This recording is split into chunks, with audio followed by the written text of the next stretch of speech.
The Calebberg campsite had a whole slew of ways to indoctrinate their members. Some more mentally torturous compared to when they first gathered their group, according to some who had managed to escape and were re-evaluated via therapy. One way in particular was by using a monochromatic artist to create cartoons for Wednesday morning assemblies, using IPs that were very well known for their time to connect with younger troops, such as Caillou and Little Bear. For the teens, they were shown what would be considered as adult in their time. Searching for these tapes are nigh impossible, as the campsite was brought to the ground due to a forest fire, and many were still inside the headmaster's den, either narrowly surviving but corrupted to hell and back, or burnt to a crisp. Only one other tape didn't succumb to the hellish flames. The only reason being that the campsite's meetings were sprawled out between halls for youth and elders. The Inferno was later put out by the Forest Service before just barely reaching the children's meeting room. Said tape still in the VCR. Its real title has since been unknown, but urban legend connoisseurs coined a nickname: Dead Bart. Rumor has it that Dead Bart was just finished at the period it was shown, as every other tape in Caleb Berg's archives supposedly had labels, many of which were smudged with ash and soot. Labels that were somewhat legible gave off odd, sickeningly sweet titles, presumably to mask the fact that they were mentally manipulating their target audience. I should know. I was tagged a rookie in the congregation, and I saw everything. The faked program kicked off like The Simpsons normally would, the only difference being that this was clearly recorded by a separate camera, pointed directly at a boxed television, like if some child attempted to keep part of a show to watch later, but had no clue how to time shift. It may be worth noting that there was a label stuck to the VCR reading, "For research purposes only." When the episode began, the art style from the intro completely swapped, mostly contrasting the colorful, digitally painted technique that the show once had. It was sketchy, the line art to the characters themselves being miles more intricate than the backgrounds, likely to save time. I did hear from around the camp that our artist had a deadline for each short he was making, so that was probably the reason. The characters, though? They technically acted like themselves, but it felt like one emotion of theirs was cranked up to full volume, completely toppling over what they once were. Homer was angered to the extreme. Marge was anxious. Lisa was also nervous, but insistently trying to lighten the mood. And then there's Bart, having this spiteful, hateful attitude toward his family. Cue Act 1. Bart sat at a dinner table with his family, barely eating, the only noise being the clinking of forks and knives. He sighed, staring down his plane ticket to Arizona, before Marge snapped him out of his minor trance. Bart, please eat. Bart scoffs, opening his mouth wide after talking back to his mother. Do you not see steak in my mouth, Mom? Close your damn jaw, or I'll do it for you. Homer scowls, his fist pounding against the dinner table, leading to everyone falling silent. Lisa pats him on the back in a poor attempt to calm him down, but her wrist is gently smacked away, indirectly informing her that she's not helping, to which she doesn't get the hint at later on. Rolling his eyes, Bart continues eating, periodically shoveling cut-up bits of meat into his mouth, finishing up faster so he can get out of there. Admittedly, even while this was supposed to be serious, the dialogue still felt a little comedic at first, like a scene that actually would show up in The Simpsons. I guess they did end up watching a few episodes to get the full experience into play. My only question is, who did they get to voice over this? Even I couldn't recognize everyone by their tone alone. About a minute goes by of Lisa trying to calm down her father by shooting in some small talk, and slowly failing due to accidental, bad wording choices about the place he works for. The buildup of frustration ultimately made him focus on Bart instead, whose cheeks were stuffed with all of the food on his plate, before he painstakingly swallowed all of it whole. Not all of the sustenance fit down his throat, though. A few pieces of pre-chewed asparagus and beef flew from his mouth, and onto Homer's arm from the harsh coughing. Bart! Wheezing. Oh, you just love to scream our ears off, don't you, fat ass? You think I meant for that to happen? You never go after anyone else. It's like I'm your Panic Pete. Sweetie, I hate seeing you like this. Please calm down. Bart rudely cuts in. You're not helping, Marge. Homer has enough and rams the kitchen table out of his way, before stomping over to Bart, fingers twitching to crooked twigs.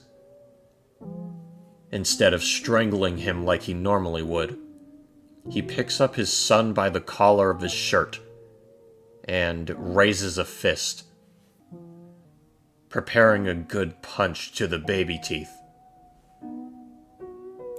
However, as soon as he hears hyperventilating behind him, Homer hesitates, feeling awful for frightening the only two people who stuck up for him, let alone ask him how his day went just for the sake of it. He groans. 2 weeks. 2 whole weeks of your rotten attitude.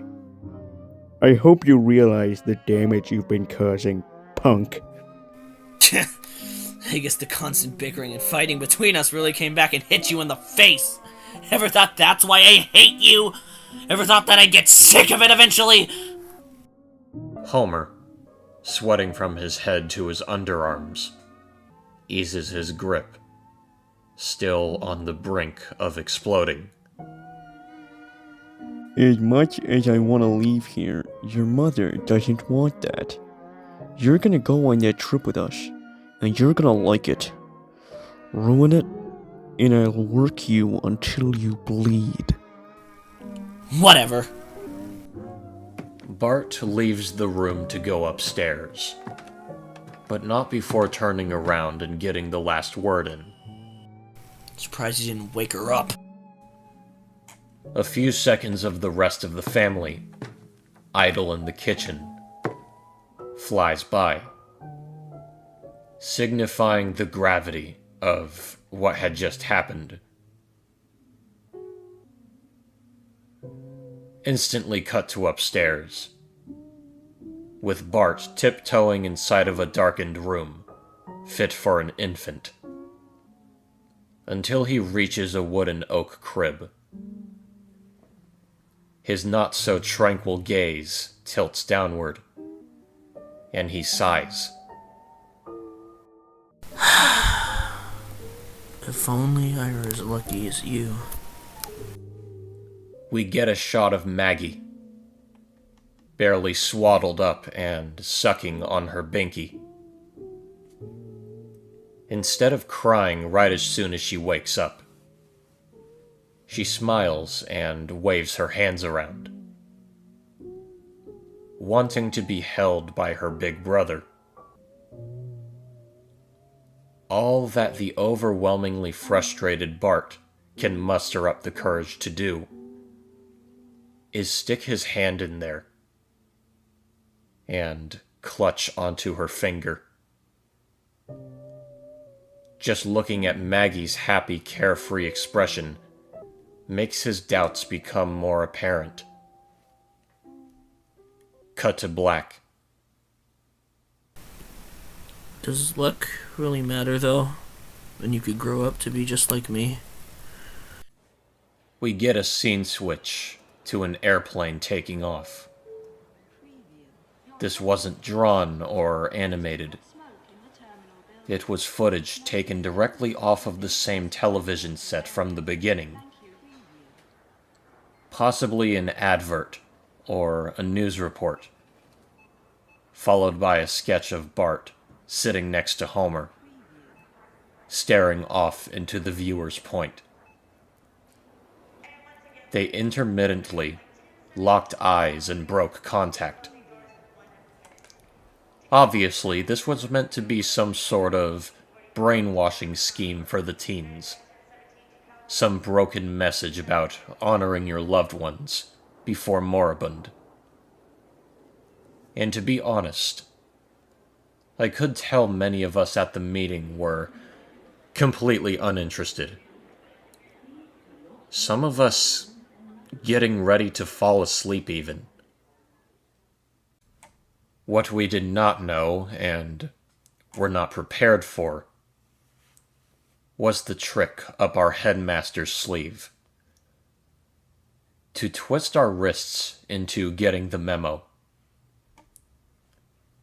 The scene swaps to the Simpsons family, roaming the damp orange mountains of the Grand Canyon. Rain is showering against every rock, and Lisa is the only one clutching onto her father's grip. She shivers, already paranoid, but still putting on a happy face. Are you sure we should be visiting at this time of day? Why not go out for brunch instead? At least until the weather improves? Homer responds in monotone. I'm not letting a couple drizzles ruin our trip. Come on, let's get a photo.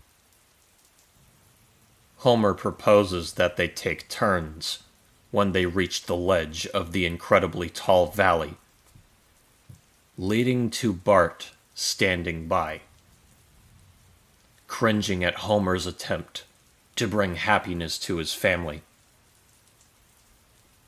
The sheer boredom led to him scanning the mountaintop for something to do.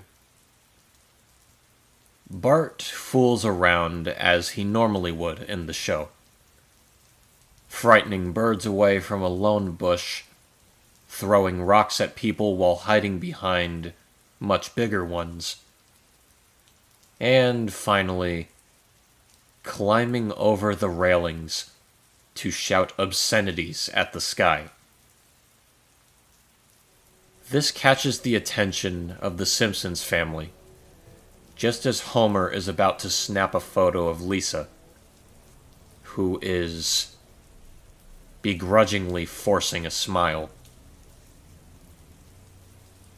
Marge approaches Bart, amongst a crowd of people who are also frightened, trying to persuade him. Carefully, she puts the poor, confused Maggie in Lisa's arms. Bart! Sweetie! Hold still! Let me help you! Homer interrupts, racing up to the railing. A major shiver is present within his voice. Are you out of your mind, boy? Get away from that ledge now! The bald man's desperate attempts to pick up Bart were in vain. All he could ever grab onto were the raindrops trickling from above, his clothes staining with wetness. Instead of being rageful against his son, like in the beginning, Homer was terrified. Bart waltzes across the slippery rocks, laughing with glee. Or what? You're gonna be angry? Like I haven't heard that threat a million times.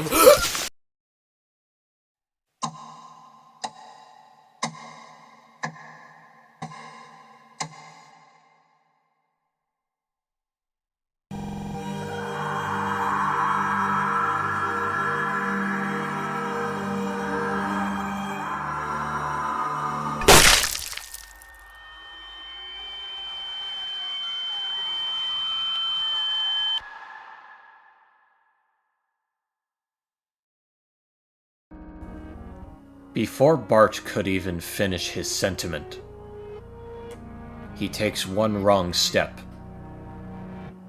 and slips, falling off of the cliff he stood upon. The frame freezes as soon as Bart trips, and the audio falls mute, cutting to different angles of him in midair, each shot playing the quiet tick of a clock. Tick. Tick. Tick. 6 of them, to be exact. When we were given the next scene, we could tell that the video was taken in a different area of the camp. The lighting was very bare bones, like the footage came from a dingy cabin or some sort of hallway at night. Presumably in the room next to whoever was taking the video, a group of women were sobbing. Likely the teenagers of our group. Bart wakes up in a spread eagle position, against a background harshly scribbled with velvet-colored pencil. Struggling to move his limbs only prolonged his unshackled misery before he could even be introduced to it. In came his supposed captor. A nameless, bird-faced, robed captor that everyone in the audience looked up to and righteously feared. Me, unfortunately, included. I never wanted to sit through the agony of what it could do to us if we disobeyed, but Taking the ladder would have left me in shambles. The sight of his jailer only made Bart struggle harder, and then stop, heaving and trying to catch a breath. Instead of voice acting, a quotation appeared next to the enslaver's head in cursive. Your spirit was sucked away as soon as your scalp touched earth. Much love, much shame, much misfortune. If only your honor stayed. No crying or begging would present. Join the shriveled. I will cherish you. That's when Bart's skin began to bubble and burst at the seams. Everything on the outside of his core crackling, popping open into worthless slush. By the time he was finally able to move his limbs, it was barely possible to do so. Only slight spasms and jerks were all he could give in his confinement. The scene immediately shifts to the last shot of Act 2. Bart's dismantled, graphically detailed carcass slowly draining at the floor of the rocky abyss. The artist definitely took full advantage of what we were seeing. Practically every body part of his was affected, and he would have been unrecognizable if not for his hair still being attached to his scalp. A crowd of people, including what sounded like a baby, howled. God, was it noisy. It blared into our ears, to the point of us plugging them for the rest of the segment. Act 3 opened with a time card. 4 weeks later. The Simpsons household was in a state of mental ruin. Homer sank into the cushions of the family's rugged, brown couch, staring at the television, struggling to keep himself awake. The taunting voice of his son echoed throughout his mind. Marge sat next to Maggie at the same dinner table, trying to feed her. She held onto the spoon with a shaky clutch, still wide-eyed and shuddering from what she had witnessed. Compared to Marge, Maggie's image seemed completely normal, simply waiting for her next bite. Poker-faced. Lisa attempted to play her saxophone, only to continuously botch every note and chuck the instrument at her drawer before curling up against her pillow. Marge and Lisa collectively sat with Homer at the couch, and he would pick up the remote, switching off the sports channel he watched. All of them groaned. Saturdays aren't even fun anymore, Dad. I know, honey. Homer muttered. I know. We get a moment of silence before Marge speaks up. We shouldn't hold off on visiting his grave, homie. It's the least we can do for him. He wouldn't want us to show up with me around. I should be aware of that by now. Shortly after, the family visits Springfield's graveyard to reflect on Bart's life and say their final goodbyes.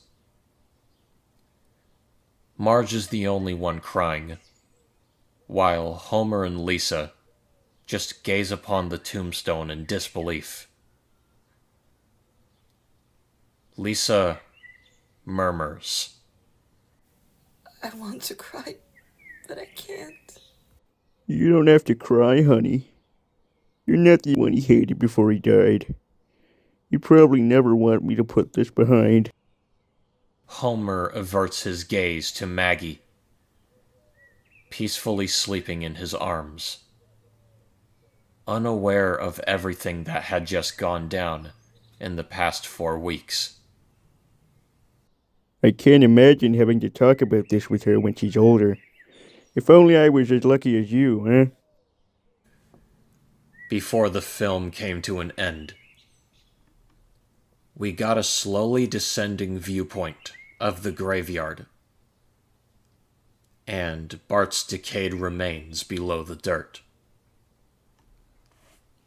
One aspect of this movie I think is important to note is that every tombstone we read had names and dates inscribed on them. Real names of members I knew personally in the campsite, and death dates. Those who died long before the making of this tape were of when they passed. But for ones who were still alive, all of them had the same death date. One day after the campsite torched to the ground.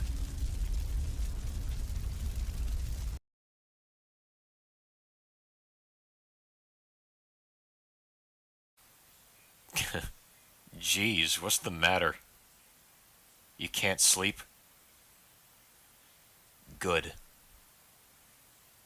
Stay tuned, pal. You're watching Lafawndapasta.